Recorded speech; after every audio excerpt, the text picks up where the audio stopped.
Hi there, welcome to Appy Chips YouTube channel. I am Ambajan and today we will learn how to install this app on Mac using Homebrew, which is also popularly known as simply Brew. But before we get started, let me answer some frequently asked questions first.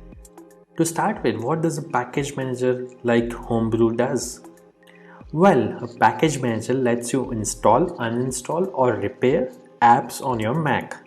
A package manager is very similar to App Store on macOS or Microsoft Store on Windows operating systems, except that a package manager uses commands that you type on Mac terminal to install or uninstall different programs. Some of the popular package managers for Mac include Homebrew, Nix, and Macports. And if you are coming from a Linux background, you will feel at home with Homebrew, especially if you have used package managers like apt, pacman, yum, etc. on Linux based operating systems. Next up, is it safe to install the Mac apps via Homebrew? Short answer, yes. In fact, Homebrew is the most popular and thus most widely used package manager on macOS. Moreover, Homebrew is a non-profit member of Software Freedom Conservancy Foundation, also known as SFC Foundation. Many other open source projects like Git, BusyBox, Samba, Wine are all part of this Software Freedom Conservancy organization. Also, you might be surprised to know that Homebrew is the most forked project on GitHub and it has the largest number of contributors on its GitHub repository. Many devs at organizations like Google, Apple, Dropbox, Stripe, etc. use Homebrew to set up different development environments on their MacBooks and iMacs. Next question. Can you use Homebrew to install programs on Apple Silicon or more popularly known as M1 MacBooks? Again, yes. Starting version 3.0 of Brew, Apple Silicon is now supported on Homebrew.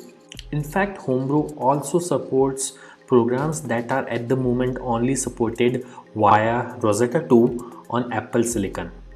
Now that I have answered your questions on safety and compatibility of Homebrew, let's get to the installation process.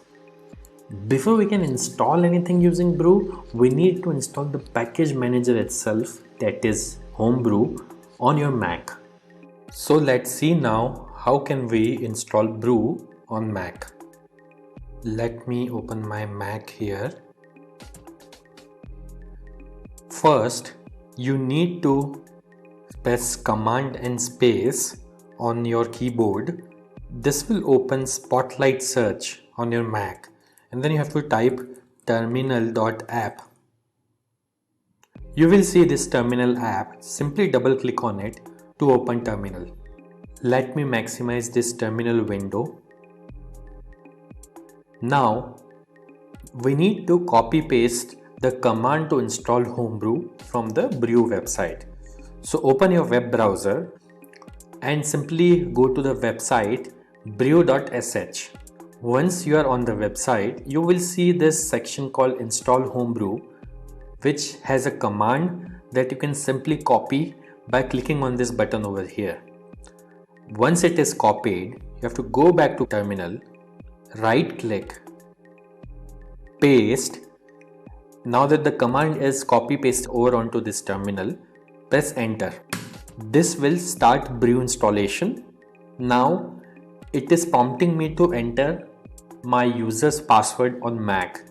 I am going to type the password now, but it won't be visible on your terminal. Once you have entered the password, simply press enter, and if the password is correct, the script will continue. Now it is saying press return to continue the installation. I'll press enter here, and this will start the installation of Homebrew on my Mac. Let's wait for this to finish. As this message here says, installation successful. So that's it. Brew is successfully installed on your Mac now. Now before we proceed, I would like to highlight that Brew collects anonymous usage data via Google Analytics. As you can see on this page, if you want to opt out, you can simply run this command brew analytics off and press enter, which simply disables the anonymous usage data collection on your Mac. Now let's update the package database locally by pulling the metadata of the latest packages on a local map from the central brew repository. This should typically take less than a minute to complete depending on your internet connection speed. To do so, simply type the command brew update and press enter. As you can see, my local brew database is already up to date because I just installed brew on my system. Now to install the app, let's run the brew install command. Mind you, if during installation, if you're prompted to enter a password, enter your Mac user's password to continue.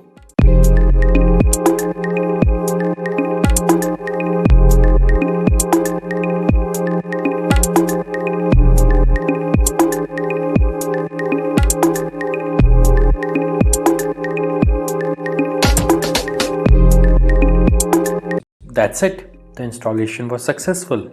If this video was useful, don't forget to hit the like button. And if you faced any problems during the installation in this video, please leave a comment below and somebody from AppyChip team will reply back to you. If in future any app installed using brew stops working, then you can simply reinstall it using the command brew space reinstall space the name of the program. For example, I'll try to reinstall this program called Hello, which is already installed on my system. As you can see, it is downloading the program and it says reinstalling Hello, and now Hello is successfully installed. And if you want to uninstall any app installed using brew, simply run brew space uninstall space the name of the program. In this case, I will try to uninstall the program Hello, which is already installed on my system.